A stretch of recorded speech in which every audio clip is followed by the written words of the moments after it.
Акцијата е насловена "Подари радост"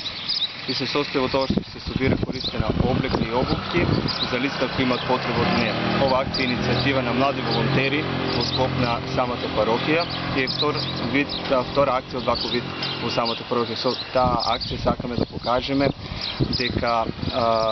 младите имаат одговорност кон оние кои имаат потреба и дека сакаме заеднички тука да сведочиме за христијанските вредности. Значи, дали и друг вид на вакви активности ќе бидат организирани од страна на младите во Католичката црква? Во склоп на Католичката црква, покрај младите од Католичката црква, сакам да напоменам дека учествуваат и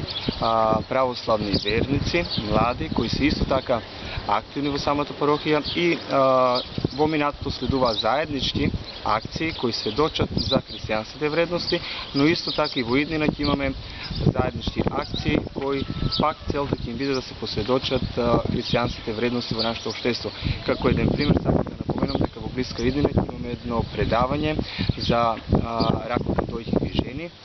и со тоа предавање сакаме да направиме исто една превентива во таа борба, за да направиме освесност кај самите жени за опасности и дека може секој да биде погоден од тоа и која превентива може самите жени да преземат за да се спречи тоа докај уште во порана фаза.